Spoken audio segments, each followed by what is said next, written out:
Hello mga mare! Heto nga yung mga naging ganap namin nung Sunday. Andito kami ngayon mga mare sa Vista Mall Taguig para umattend ng Sunday service. Maaga pa nga ng mga oras na yun mga mare, kaya naman kung mapapansin nyo, sarado pa yung mga store dito. 9 AM pa lang ng mga oras na yan at siguro 10 AM magbubukas tong mall kaya sarado pa yung mga store dito. Pero naka-open na din yung main entrance para sa mga attend ng Sunday service. At ito nga si Kuya Kaisen ay nakita na tong Kinder City at tinuro na nga niya at gusto na daw niya maglaro dyan. Sabi ko nga sa kanya ay mamaya na lang after namin mag-church dahil sarado pa naman tong Kinder City. At nandito na nga tayo mga mare sa Victory para umattend ng Sunday service at buti na lang talaga ay inagahan namin. Para nga makapwesto kami kung saan talaga yung pwesto na may mga dalang bata. Para nga kapag naglikot yung mga bata mga mare ay hindi na rin namin maistorbo yung mga katabi namin na nakikinig. And after namin magsimba mga mare ay dumiretso na din kami kaagad dito sa may Kids Zone. Dito na nga lang namin sila paglalaroin mga mare dahil 1 hour lang naman. Dahil sa Kinder City, Diyos ko napakamahal ng 1 hour.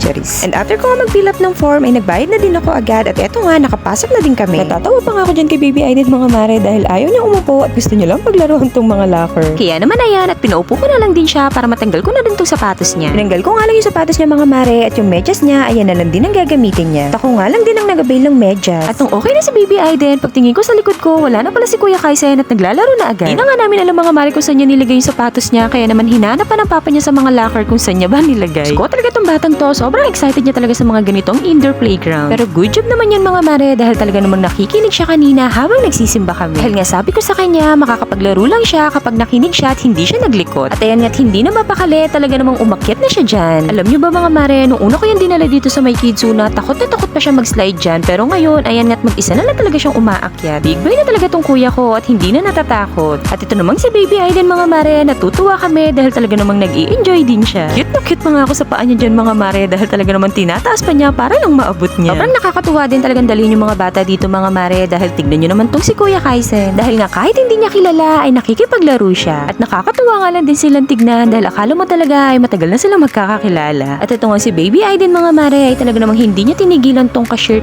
na to. Charis. Pangatlong beses na nga mga mare nakapasok ni Baby Aiden sa ganitong indoor playground. Nung una, 6 months pa lang siya noon at pinasok namin siya sa Kinder City at dahil nga baby pa siya noon, wala lang sa kanya yun. At ngayon nga mga mare, ayan nga't busy nang maglaro. Every time nga natatangkain niyang isubo yan mga mare, ay sinisitsitan ko siya at sinasabi kong no. Nakikinig din naman siya agad mga mare at binababa niya kaagad. Nakaupo nga lang kami dito sa gilid mga mare at tinitignan lang din namin siya at natutuwa kami ni Habi dahil kaya na niyang maglarong mag-isa. Dahil nga si Kuya Kaisen mga mare ay hindi na namin mahagilap kung saan kasi siya pumupunta niya. Pero pinababayaan na lang din namin para naman makapag-enjoy talaga siya lalo. Mapagod na nga kami mga mare kakahabol dito kay Baby Aiden ay dinala na lang namin siya dito sa mga boss. Konting oras na lang di kasi ang hihintayin namin at matatapos na din yung time namin na 1 hour. And after nga namin mga mare sa Kids Zone na hetong at dumiretso na rin kami agad dito sa Jollibee. Dahil 12:30 na nung mga oras na yan at talaga namang gutom na din kami. At sa Jollibee na nga lang di kami kumain mga mare dahil kapag kasama namin talaga si Kuya Kaisen, walang ibang gusto yan kundi Jollibee. And kanina nga mga mare, pagdating namin dito sa mall ay itong agad ang unang bumungad sa akin, itong yaw-yaw. Kaya naman sabi ko kay Habi ay titikman ko na talaga to. Dahil sobrang tagal ko na talaga itong gustong tikman mga mare. Kaya ayan, after namin kumain sa Jollibee ay umorder na din ako kaagad. Or kasi mga mare, nung gustong gusto ko talaga itong tikman, wala pang yaw-yaw sa mga mall na malapit sa amin. Ngayon nga, heto nga, meron na rin dito sa Vista Mall at bago lang din naman to dito. Kaya yes mga mare, first time ko itong matitikman and sobrang excited ko. Pinalagay ko ang toppings niya mga mare, itong chips sa huy and itong mango. At para sa sauce niya mga mare, Visco pang napili kong ipalagay. At kung makikita nyo nga dyan si Kuya Kaisen mga mare, talaga namang excited dyan at akala niya nga daw ay ice cream yan. And finally mga mare, heto na nga yung order ko. And totoo ang chismis mga mare, napakasarap nga. Sabi ko kay Habi ay talaga namang gustong gusto ko pa tong tikman ulit. Labas nga namin mga mare ng mall ay dumiretso kami dito sa bilihan ng mga bulaklak. Dadalhin kay mama at magsindi na din ang kandila. Mula nga sa Vista Mall mga mare ay sobrang lapit lang nitong Garden of Memories kung saan nakalibing si mama. And since hindi nga kami nakadaan mga mare ng 27, yung date ng pagkamatay ni mama, kaya naman sabi ko kay Habi ay dumaan na kami ngayon para naman masindihan si mama ng kandila at madalhin siya ng bulaklak. Dahil kada 27 talaga, isa sa aming magkakapatid or si papa ang pumupunta dito para sindihan si mama ng kandila at dalhan ng bulaklak. At alauna nga mga mare ng tanghali niyan at mabuti na nga lang din ay hindi ganun kainit. At ito nga si Kuya Kaisen mga mare, kada bibisita kami dito kay mama ay pinapakilala niya tong si Baby Aiden kay mama. Di na kasi mga mare naabutan ni mama si Baby Aiden. Eh sobrang natutuwa talaga ako dito kay Kuya Kaisen.